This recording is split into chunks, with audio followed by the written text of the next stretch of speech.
Hey guys, it's me again, and I'm doing another little video for you, this time on division of algebraic expressions.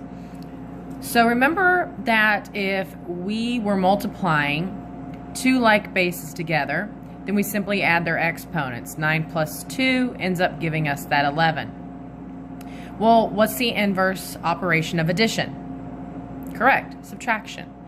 So what's the inverse operation of division? It's multiplication. So what we do here is, instead of multiplying and we're dividing, and instead of adding, we're subtracting. So we'll simply say x to the 9th minus 2. So it becomes x to the 7th. So again, this is stuff that we've been working with, so you should be pretty familiar with it. Let's look at the next one. X to the negative 5th divided by x squared. Now again, if you want to write these down, pause me and go ahead and write them down, try to solve them yourself, and then check your work. But here we're going to take our x to the negative 5 and subtract the 2. I kind of think of that dividing line as subtraction. It's the subtraction of exponents. Okay? Now that becomes x to the negative 7th. Now we do know that we cannot leave it with a negative exponent. We're not allowed to do that. Since it is in the numerator, because it's technically over the number 1, it now has to move to the denominator. And it becomes 1 over x to the 7th. Remember that once it moves into the position and changes positions from numerator to denominator or denominator to numerator, then it becomes a positive. So here's a couple more little examples. If I look at this one, x to the 5 halves, subtract 2.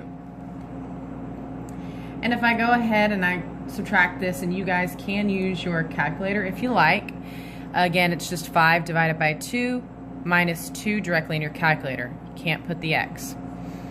And then I'm going to put x raised to the 1 half. Now, this is what we're going to be dealing with today.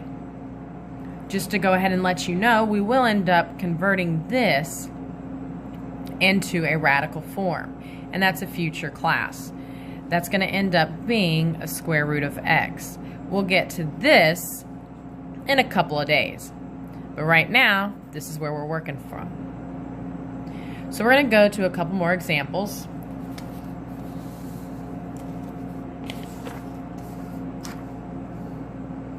So here we have multiple bases.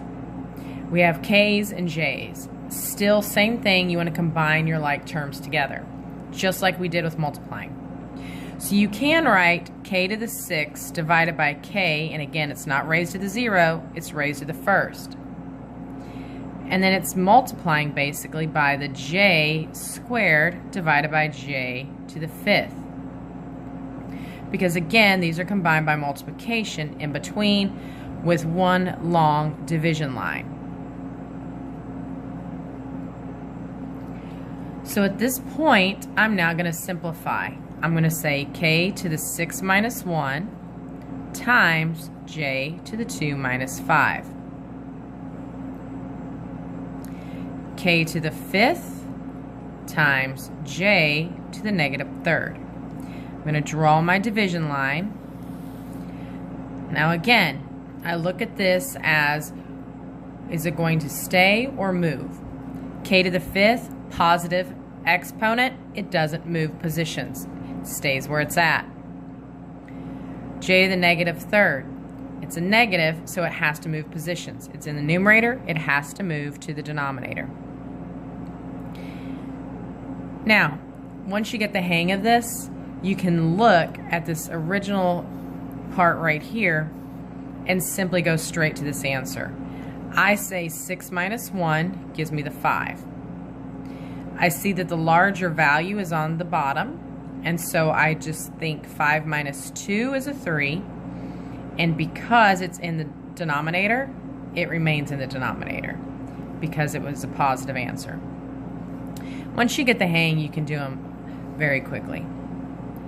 So make sure you have these written down again. You can pause and take time to make sure you get these down. So let's look at this one. I've got 1, 2, 3 variables in the numerator, 1, 2, 3 variables in the denominator, matched up. The good thing is they're all organized. Remember, we want them in alphabetical order. And you never know, sometimes you may end up seeing it switched around with the X, Y, Z, and maybe X, Z, Y. You never know. So again, I'm going to separate them all out. You may be able to skip this step here, and that's fine. But don't skip it until you've got the pattern down and all the process. Now I'm going to put a 1 here because it's not raised to the 0, it's raised to the first, even though it's not there. Now I'm going to rewrite them. And when I rewrite them, I'm going to put that subtraction of those exponents. And I'm subtracting a -5 there. So I have x to the 0, 4 minus 4. 1 minus -5, when you subtract a negative, it becomes a positive. So I'm going to make that y to the 4th. -1 plus 5 is 4. And then z to the 7th. Now we should remember that anything raised to the 0 power is not 0, but the number 1. I'm going to draw my line. Y to the 4th, that's positive, it stays up high. The z to the 7th is positive, it stays up high. I have nothing in my denominator. Sorry.